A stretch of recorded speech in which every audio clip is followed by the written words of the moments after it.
What's up, YouTube? This is Ashley from Ashley's Opinion. Thank you for tuning into my channel where we review reality TV. Today we're going to review season 1, episode 2 of Never Ever Met. So this is episode 2 of Never Ever Met. The show opens up with Dominique and Alexis still fighting. The cast was trying to break them up. Alexis was telling Dominique that she apologized for if she was flirting with another guy in the house. So Alexis, no, so production was telling Alexis that Dominique would not be staying in the house. He'll be staying in a hotel, and they wasn't sure if Dominique would be coming back to the house. So Josh confessionals, he said there is definitely chemistry between him and Shay, and he feels like they've been knowing each other longer than 12 years. So they go over to the guys. The guys was outside talking about the fight between Dominic and Alexis. But it seems like the men were making excuses for Dominic's actions, talking about it was his ego and he was hurt. Absolutely not. It wasn't his ego. He wasn't hurt. Dominique showed who he really is, and Alexis needs to take a heed to what happened. So everyone is asking Alexis what she gonna do. She said she doesn't know. Aaron H told her, you can't bring something out of a person that's not already in them, which is true. So Aaron H opens up to the group that he himself have experienced physical abuse by a woman. And Aaron was trying to give her advice as a father, like, you need to think about what happened yesterday. You had to pick up a frying pan to defend yourself. Right? He's telling her this. He's telling her, when a man puts his hands on a woman, take it to court. He is absolutely right. Take that shit to court, Alexis, and stand on it. Because if you stick by him, you only allowing him to continue behaving in that manner. Alexis started crying, after Aaron gave her advice, and the cast was letting her know that they are there for her. So Mama Jones Taronda Jones pop up to the house to talk to Alexis to let her know that she heard about what happened and wanted to make sure she was okay. She tells Taronda what happened, that he was drinking. Taronda tells her that drinking is not an excuse for what he did, and it's unacceptable. Taronda shows Alexis. She then goes to show Alexis a video of Dominique apologizing. He says he hoped they can sweep it under the rug, and I hope that they can get in a better place. Absolutely not, sir. We will not be sweeping this incident under the rug.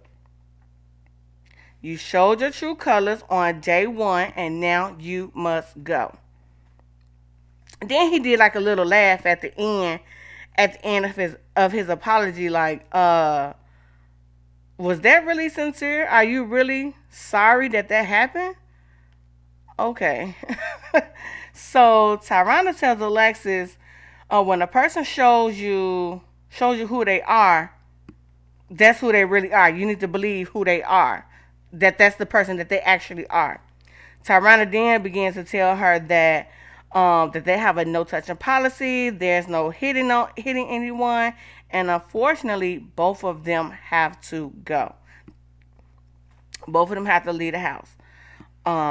So,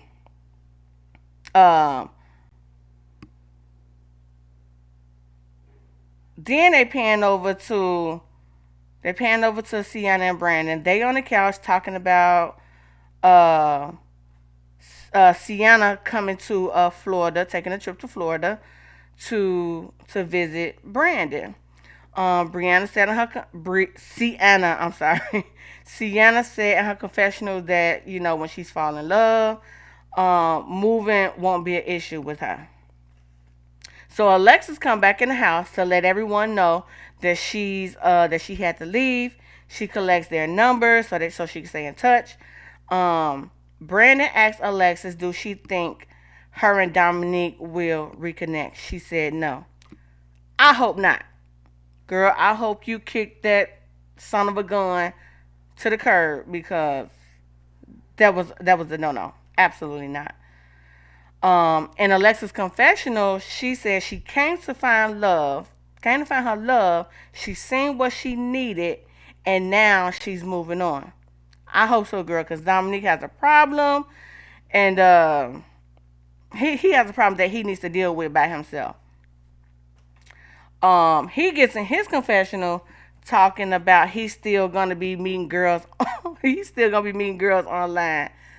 Boy, ain't nobody trying to mess with you after they see this. No, you don't need to be dating nobody. You need to be going to get yourself together and handle this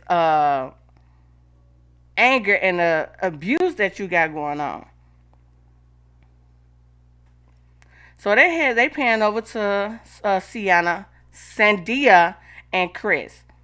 So now that the fight is over, Chris said he knows Sandia was uncomfortable for what he was saying, um, that they wasn't together and how he get women. He is completely denying the whole situation and still is not claiming her. He tells Sandia that he don't trust women. He tells Sandia he doesn't trust women, but he's dating. Sir, what are you in a relationship for? He said he's with Sandia to build trust with her. Absolutely not, sir. Whatever you had going on in your past, you need to work on that. You're not in a relationship with this woman to build a relationship.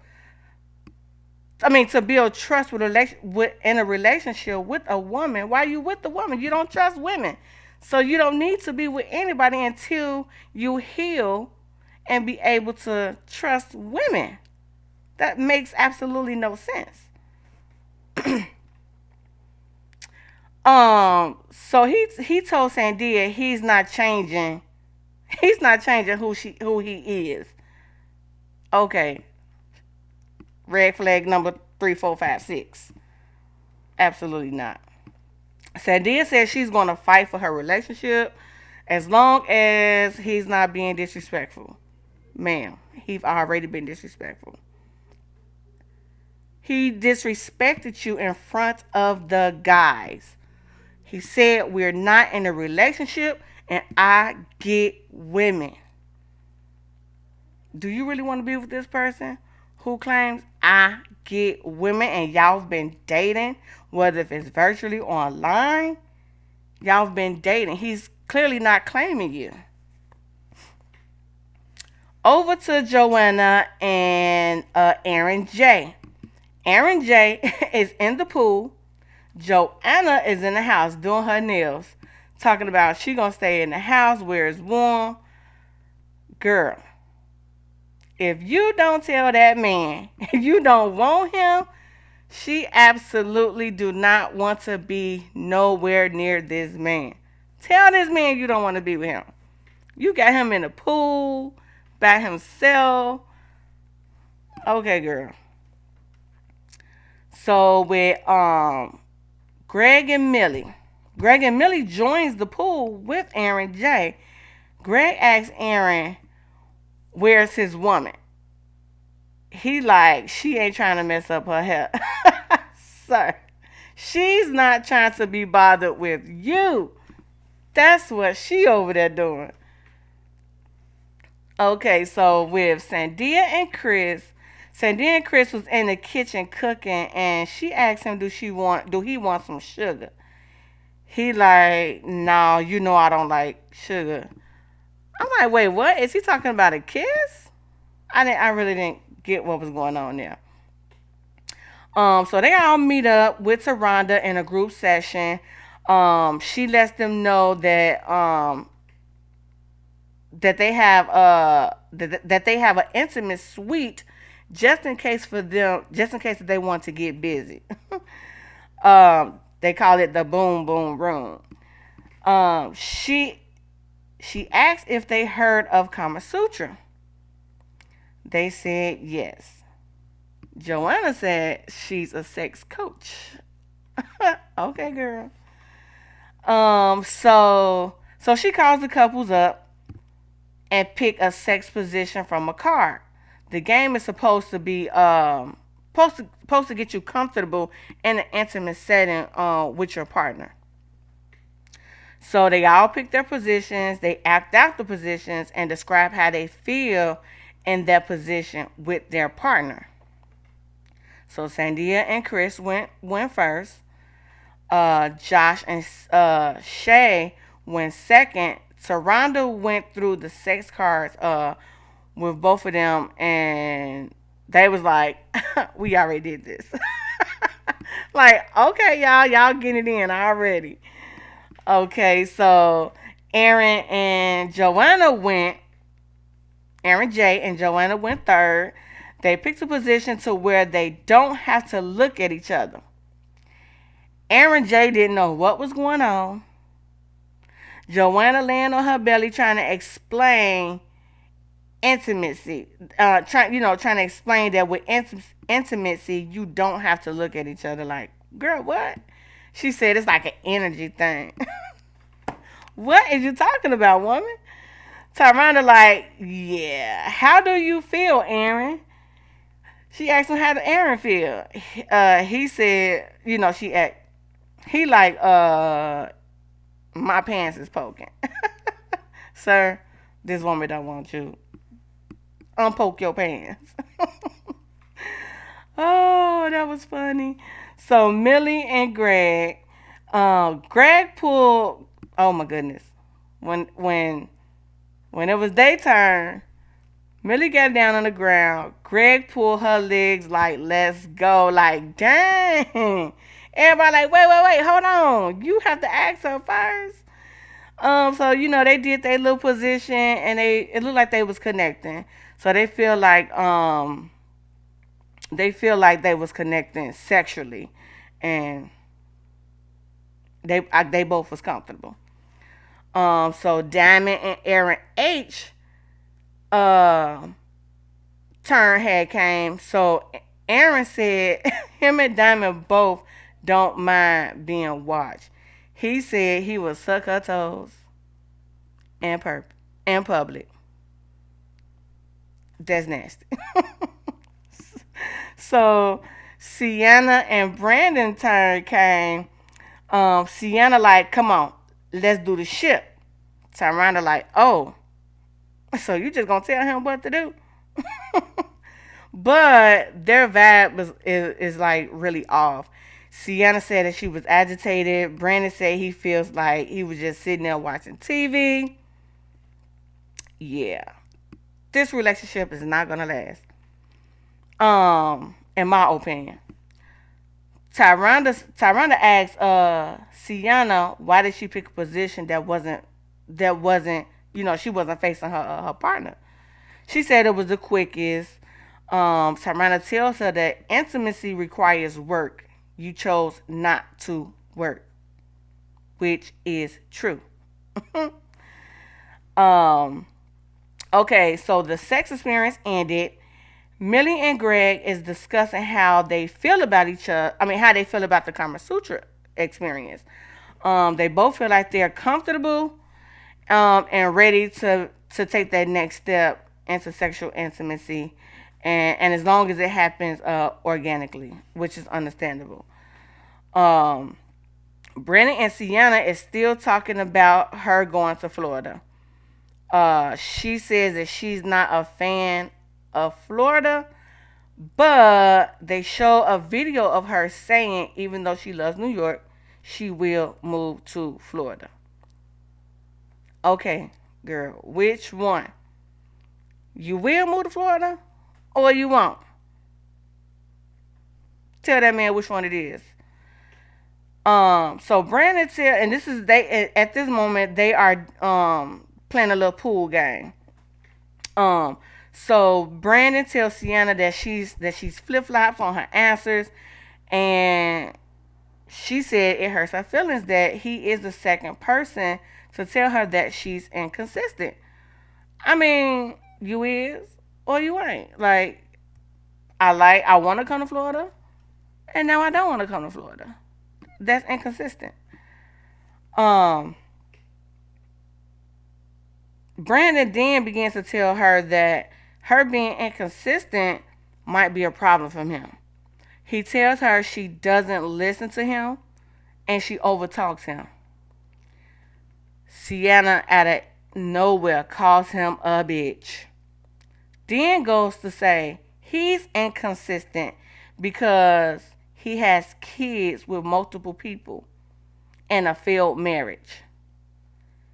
He told her he was only, when he was married, he was only 20 years old, which she knew. Sienna, you knew this. He expressed this to you. He was only 20 years old when he got married and had children at a young age. Um, so why bring up stuff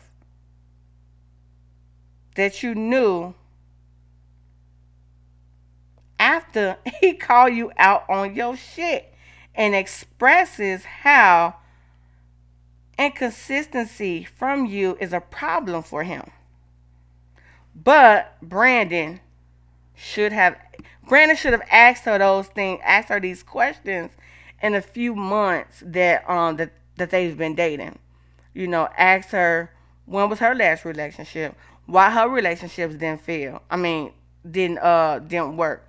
Why she has so many failed relationships. Those are questions that we all need to be asking in any relationship.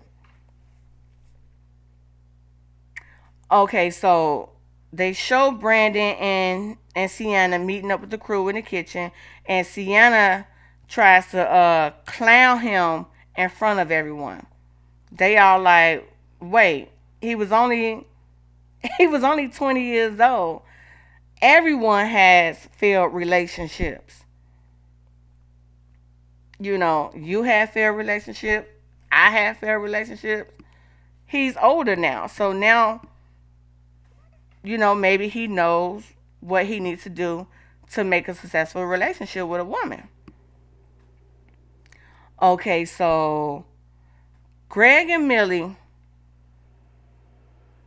tries to talk to Sienna and Brandon separately. This was after the kitchen situation when Sienna tries to clown him. They show Greg and Millie on the couch talking, and then they show Brandon, I'm sorry, Greg and Sienna on the couch talking about their relationship, and Brandon and Millie on the couch, in the bedroom talking about the relationship. Um, and then Brandon said he told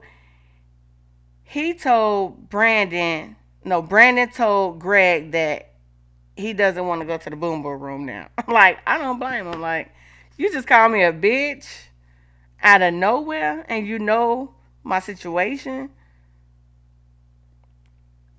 Okay, so Sienna explains to Greg how she feels about her relationship with Brandon. She walks in the room and see Brandon talking to Millie about their relationship and get upset. Like, how you gonna get upset? Like, you were just talking to Greg about the relationship. So he can't talk to another girl, another woman rather, about what's going on. Okay. I guess. So I guess they wrap their conversation up. They wrap the conversation up. Brandon walks right past Sienna, like, good night. So then Greg then asks Brandon How does he feel about their relationship within these 73 hours? He said if they was to leave tomorrow, they wouldn't leave together. And that was the end of episode 2 of Never Ever Mets. If y'all let me know what y'all think down in the comment. Don't forget to like, subscribe to the channel, and thank you for watching.